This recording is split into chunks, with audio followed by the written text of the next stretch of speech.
बाप और बेटे और रुल कुद्दस के नाम में आमीन। मसीह यीशु में मेरे अजीज भाइयों और बहनों और प्यारे बच्चों, आप सबको कराची पाकिस्तान से शौकत भट्टी का सलाम पहुंचे। आज की इंजील मुकद्दस हमें यूहन्ना इस्तकबागी की पैदाइश की याद दिलाती है। यूहन्ना इस्तकबागी खुदावंद यीशु मसीह का रिश्तेदार था। वो एलिसबात के यहाँ पैदा हुआ जो हारून की बेटियों में से एक थी, यानी नस्लन हारून के कबीले से थी। एलिसबात बच्चा पैदा करने की उम्र से गुजर चुकी थी और बांझ कहलाती थी, जबकि उसका शौहर ज़िक्रिया काहिन भी बुढ़ापे में बेटे की पैदाइश पर यकीन नहीं रखता था और उसने जब्राइल की बातों पर यकीन ना किया और अपने ईमान की कमी की सज़ा के तौर पर गुंगा हो गया। इंजील मुकद्दस में हमने सुना कि जैसे ही उसने यूहन्ना का नाम लिखा, उसकी ज़ुबान खुल गई और वो दोबारा बोलने लगा। यूहन्ना इस्तकबागी मुनफरिद, अछूते और मौजज़ाती हालात में पैदा हुआ था। उसके वालिदैन ने उसका नाम का इंतखाब नहीं किया था। ये नाम खुदा की तरफ से दिया गया था, जो इब्रानी लफ्ज़ यूहानान से माखूज़ है, जिसका मतलब खुदा की तरफ से फजल है। मेरे अज़ीज़ों, यूहन्ना एक ख़ास मकसद और मिशन के साथ पैदा हुआ था, यानी खुदा की राह तैयार करने। फिर बच्चा बड़ा हुआ और खुदा की रूह से मामूर हो गया और इसराइल पर अपने आप को जाहिर करने के दिन तक वीरानों में रहा। मेरे अज़ीज़ों, अगर हालात और वाक़यात को तरतीबवार मुरतब किया जाए तो हम पर यह राज आश्कारा होता है कि नए अहदनामे का आगाज़ यूहन्ना इस्तकबागी की पैदाइश की खुशखबरी से होता है।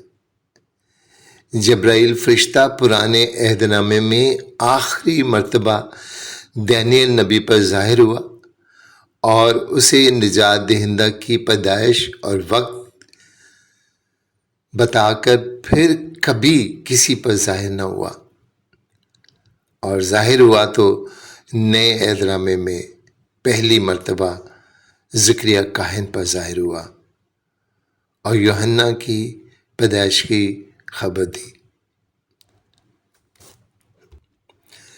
मेरे अज़ीज़ों, आज के इंजील मुकद्दस में हम 3 अहम तरीन असबाक सीखते हैं।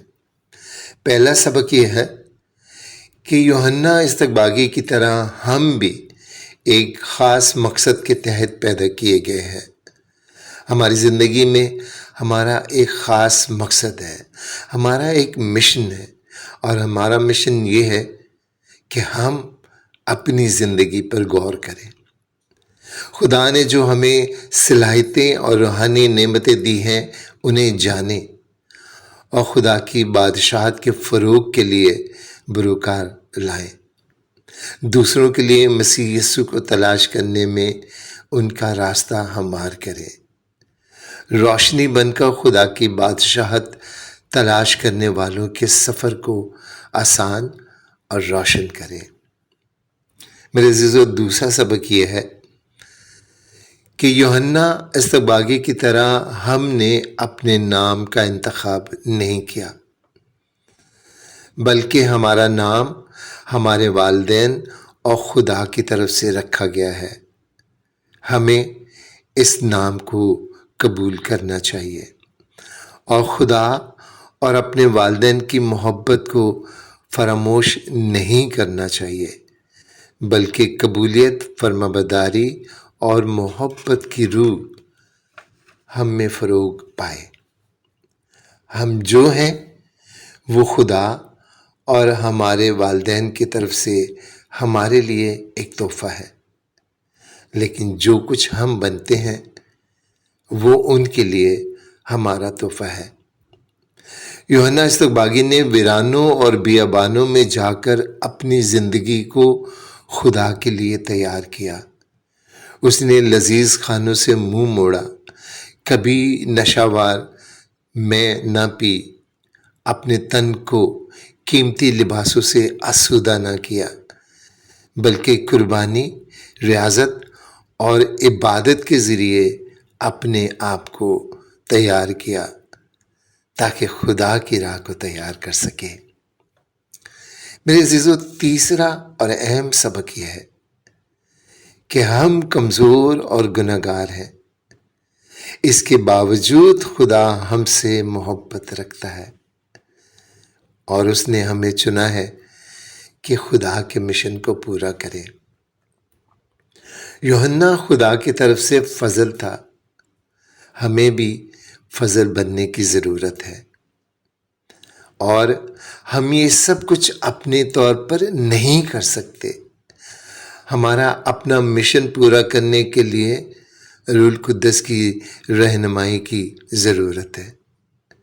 ہمیں دعاؤں کے ذریعے مسلسل طاقت مانگنے کی ضرورت ہے۔ یوحنا استقباغی کی طرح تنہائی اور پوشیدگی میں جا کر خدا کے ساتھ گہرا رشتہ قائم کرنے کی ضرورت ہے۔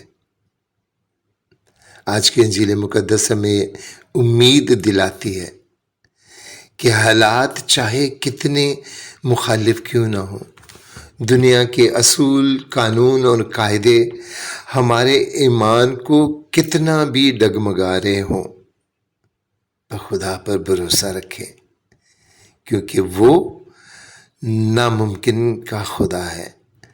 وہ ناممکن کو بھی ممکن بنانے کی قدرت رکھتا ہے۔ میرے عزیزو، خدا پر ایمان لائے، کیونکہ اس کا فضل ہمارے ساتھ ہے ہمیشہ ہمیشہ کے لیے۔